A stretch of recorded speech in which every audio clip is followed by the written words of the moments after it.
Hello, welcome everyone. Now I am going to discuss heating effect of current. देखिए, मैंने पहले भी बताया है कि जब कोई कंडक्टर में करंट होता है तो ऐसी स्थिति में उसमें हीट प्रोड्यूस होता है, क्योंकि इलेक्ट्रॉन उसमें मोशन करने लगते हैं, ऑर्गेनाइज्ड मोशन करने लगते हैं, और वैसी स्थिति में उसमें हीट जनरेट होता है। इसको स्टडी किया जूल ने, इसलिए इसको जूल इफ़ेक्ट भी कहते हैं। जहाँ तक हीट प्रोड्यूस्ड के अमाउंट का सवाल है, तो अमाउंट ऑफ हीट प्रोड्यूस्ड जो होता है वो directly proportional to a square of the current होता है। फर्स्ट बात। सेकेंड बात, जो हीट प्रोड्यूस्ड होगा किस में, कंडक्टर में, वो डायरेक्टली प्रोपोर्शनल होगा रेजिस्टेंस के, और जो हीट प्रोड्यूस्ड होगा कंडक्टर में वो डायरेक्टली प्रोपोर्शनल होगा कितना टाइम तक हीट फ्लो हुआ है। यानी अगर करंट ज़्यादा होगा तो हीट भी ज़्यादा होगा। अगर करंट कम होगा तो ऐसी स्थिति में हीट प्रोड्यूस्ड कम होगा। रेजिस्टेंस अगर ज़्यादा होगा तो हीट प्रोडक्शन ज़्यादा होगा। रेजिस्टेंस अगर कम होगा तो हीट प्रोडक्शन भी कम होगा। टाइम ज़्यादा देर तक अगर टाइम आप दे रहे हैं उसमें करंट फ्लो करने के लिए तो हीट ज़्यादा प्रोड्यूस होगा। टाइम कम ले रहे हैं तो ऐसी स्थिति में हीट कम प्रोड्यूस होगा। ये जो इवेंट है और ये जो स्टडी है, ये स्टडी किया था जूल्स ने इसको स्टडी किया था, इसलिए इसको जूल्स लॉ भी कहते हैं। इन सारे चीज़ को अगर हम क्लब टुगेदर करें तो ऐसी स्थिति में जो हीट प्रोड्यूस होता है वो हो जाता है I² into R into T। ये जो आप यहाँ H देख रहे हैं ये है अमाउंट ऑफ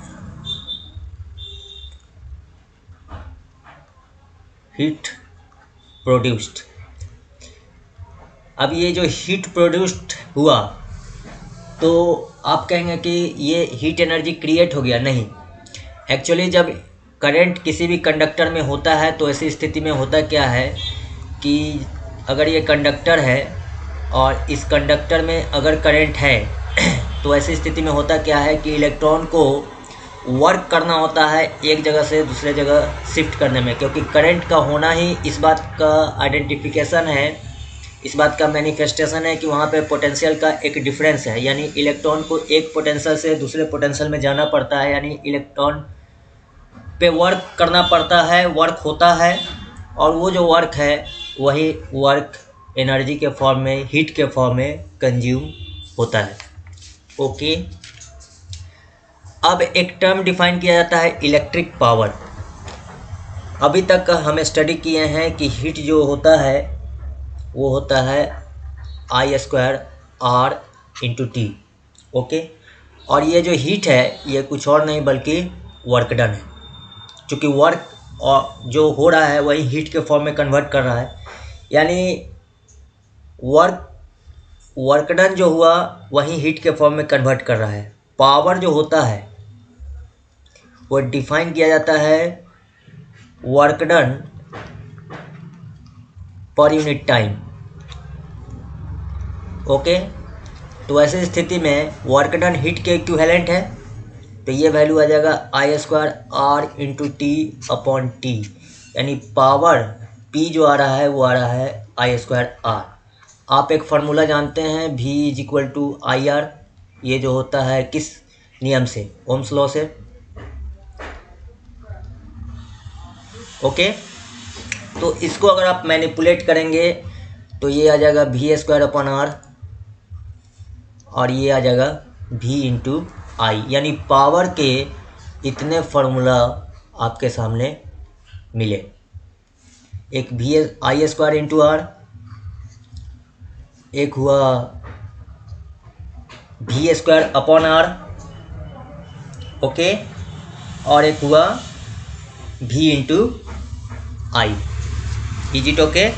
अब इसमें बहुत सारे क्वेश्चन हो सकते हैं, वो मैं स्टेप बाय स्टेप आपके सामने डिस्कस कर रहा हूँ कि कैसे कैसे क्वेश्चन आपसे पूछे जा सकते हैं। जैसे एक सिचुएशन है, सिचुएशन कुछ ऐसा है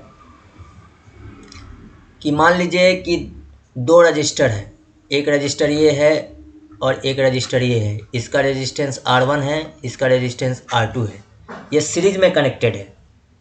ओके, तो इंडिविजुअल पावर जो कंज्यूम हो रहा है, इसमें अगर पावर कंजम्पशन P1 है और इसमें सेकेंड वाले में पावर कंजम्पशन अगर P2 है, तो P1/P2 जो होगा वो होगा R1/R2। और ऐसा होना भी चाहिए, क्योंकि जब ये सीरीज में कनेक्टेड है तो ये अगर सीरीज में कनेक्टेड है तो करंट सेम रहेंगे।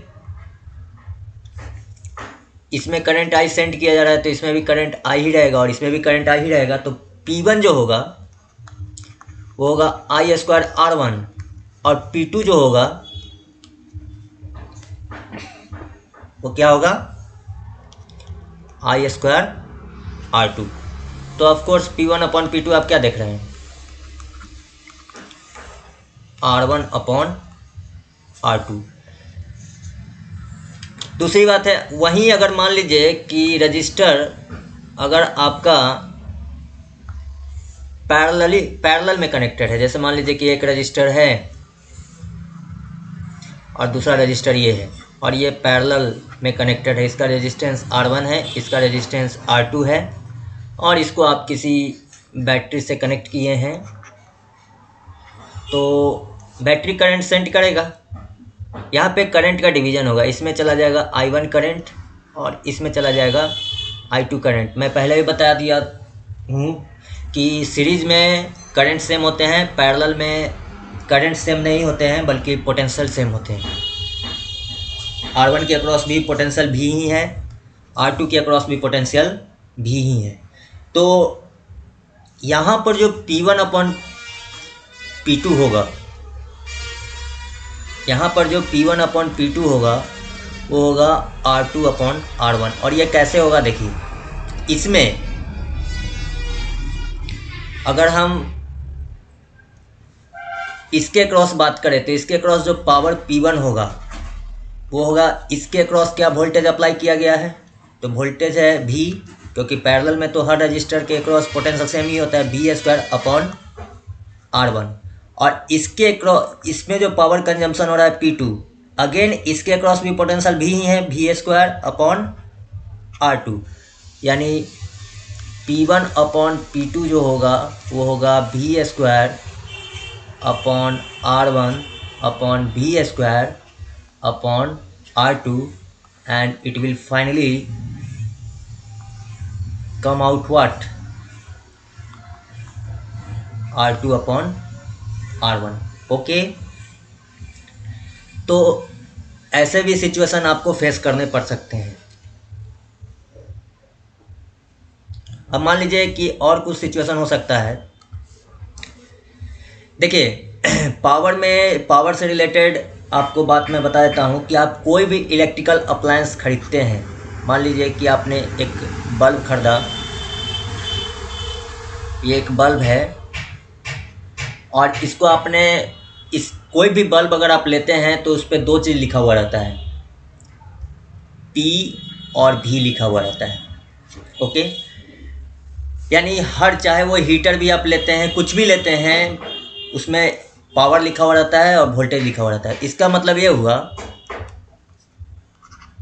कि पावर और वोल्टेज लिखा हुआ है, इसका मतलब ये हुआ कि अगर उसके क्रॉस V वोल्ट लगाया जाएगा तो ऐसे स्थिति में वो P पावर कंज्यूम करेगा। देखिए ये जो स्पेसिफिकेशन है इसको कहते हैं स्पेसिफिकेशन। हर इलेक्ट्रिक अप्लायंस पे स्पेसिफिकेशन दिया हुआ रहता है और स्पेसिफिकेशन का एडवांटेज निकाल करके आप रेजिस्टेंस निकाल सकते हैं। देखिए आपको मैं बता देता हूँ, पोटेंशियल को चेंज किया जा सकता है, वो चेंज हो जाएगा। सोर्स है, सोर्स अगर चेंज करेगा तो पोटेंशियल चेंज हो जाएगा, लेकिन रजिस्टेंस जो है वो डायरेक्टली स्पेसिफिकेशन से निकल जाएगा। यानी आप मार्केट से कोई चीज़ खरीद रहे हैं इलेक्ट्रिकल अप्लायंस, तो वहाँ से आप देख सकते हैं कि इस इलेक्ट्रिकल अप्लायंस का रजिस्टेंस कितना होगा, और वो जो रजिस्टेंस होगा वो होगा वी स्क्वायर अपॉन पी।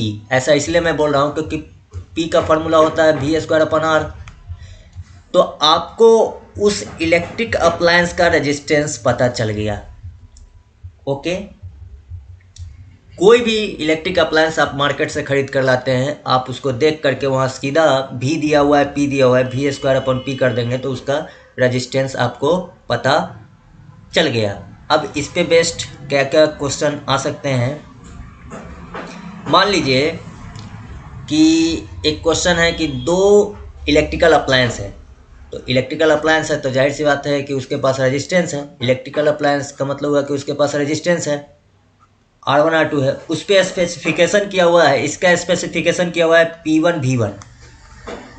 मान लीजिए कि ये इलेक्ट्रिक बल्ब है, और सेकेंड का स्पेसिफिकेशन किया हुआ है P2 V2। स्पेसिफिकेशन का मतलब हुआ कि उस पर लिखा हुआ है, उस इलेक्ट्रिक अप्लायंस पे लिखा हुआ है। तो इस स्पेसिफिकेशन का बेनिफिट यही है कि आप आसानी से R1 निकाल सकते हैं। R1 जो हो गया वो हो गया क्या, वी स्क्वायर अपॉन P1, और R2 जो हो गया वो हो जाएगा वी स्क्वायर, यहाँ पर V1 स्क्वायर अपॉन P1 और यहाँ पर हो जाएगा V2 स्क्वायर अपॉन P2। तो ऐसी स्थिति में ये पावर कर रहा है P1 और ये पावर कंज्यूम कर रहा है P2।